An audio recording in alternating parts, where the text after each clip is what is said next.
Welcome to the Baraza. Here we demystify the miseducation of Africa and Africans by tracing our roots, values, and dissect our social issues. Let's talk.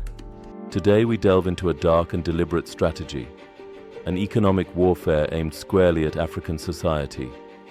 Picture this, an onslaught designed to collapse the African man and to transform the African woman into nothing more than a hypersexualized commodity, stripped of the recognition of her diverse talents and intrinsic worth. This is not merely about media aesthetics, it's about a calculated campaign to destabilize communities by reshaping identities, roles, and economies. Let's begin by unpacking the machinery of this modern economic warfare. Global media, backed by enormous financial interests and steeped in colonial legacies, is not just entertaining us, it's a weapon. Through a relentless barrage of images and narratives, it undermines traditional African structures. It champions a vision where the African man is depicted as weak, emasculated, and economically irrelevant, while simultaneously hypersexualizing African women. This isn't accidental. It's a designed process.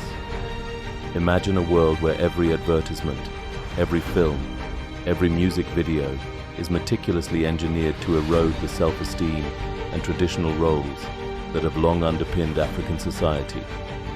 And in doing so, it paves the way for external economic forces to take over. Global capital, through these media channels, exerts control, forcing cultural shifts that render African societies more dependent and less self-reliant. Isn't it remarkable how the same forces that once colonized entire continents have evolved their strategies? They no longer need to hold swords or impose taxes. Now they wage war with images. Now let's focus on the collapse of the African man. Traditional roles that once celebrated strength, wisdom, and the capacity to lead, are being systematically devalued. Global media portrays the African man as either effeminate, defeated, or simply irrelevant. Over time, this barrage of negative depictions chips away at his self-worth, his cultural identity, and his economic viability. This is not just a cultural commentary, it's economic warfare.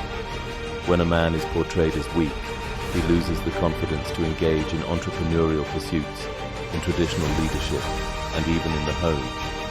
His ability to provide, to lead, and to protect, the very pillars of familial and communal stability, begins to crumble. And as his role diminishes, so too does the collective economic strength of his community.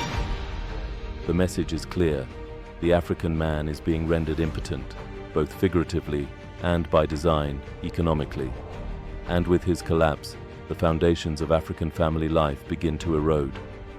Take a moment to like and subscribe, as we journey across the continent on a quest to not only change Africa's narrative, but also educate and entertain. Then comes the second prong of this economic attack, the hypersexualization of the African woman. Through slick advertising, provocative music videos, and blockbuster films, the media relentlessly bombards African women with images that reduce them to mere objects of desire. It's as if the message is, your only value lies in your looks, your sexuality, your ability to attract. And the consequences are devastating. Over time, many African women, who might otherwise have been celebrated for their talents, intelligence, leadership, and resilience, begin to internalize this narrow vision. They come to believe that their worth is determined solely by their physical appeal and sexual allure. What a brilliant strategy, isn't it? By stripping away a woman's sense of multifaceted identity, her creativity, her wisdom, her capacity to innovate, she becomes a commodity, a product to be consumed. This isn't empowerment, it's exploitation. It's economic warfare dressed up as entertainment, ensuring that the very talents and contributions that could drive community development are sidelined in favor of superficial aesthetics. So what happens when the African man is diminished and the African woman is reduced to a hypersexualized image? The consequences are far-reaching. Traditional family structures, long the bedrock of economic and social resilience, begin to unravel. Without the stabilizing force of the man as a provider and protector, and with the woman's potential narrowed to mere appearance, families become fragmented. Communities lose their economic engines, the skilled labor, the entrepreneurial spirit, the innovation that comes from a full spectrum of talents. Instead, you end up with a society distracted by shallow pursuits, where cultural heritage is eroded and where dependency on external economic forces becomes the norm. This is not an abstract theory. It's real. It's the slow collapse of a system that has sustained generations, all orchestrated by a calculated strategy of cultural and economic subversion. But here's where we must not lose hope. The first step toward resistance is awareness, recognizing that this isn't a natural evolution, but an engineered assault. African scholars, cultural leaders, and community activists are beginning to fight back. They're reclaiming traditional narratives, emphasizing the richness of African heritage, and reminding communities that true value lies in diversity, creativity, and strength, not in superficial allure. Educational initiatives must be reimagined to celebrate a wide array of talents and to teach young people to question the media's narrow narratives. Economic policies, too, must be designed to support local enterprises and empower African men and women alike, restoring the balance that has been deliberately skewed.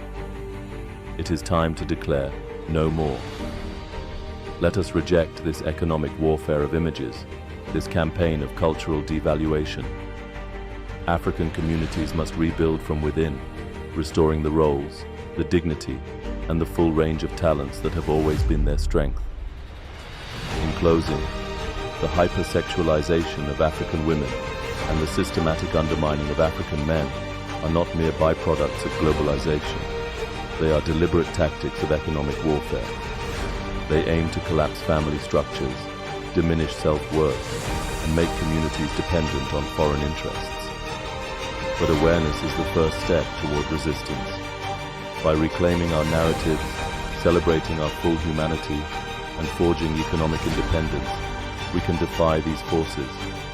We can restore the rich tapestry of African identity and ensure that our culture and our future remains in our own hands. Thank you for watching. Join us next week for another demystifying journey.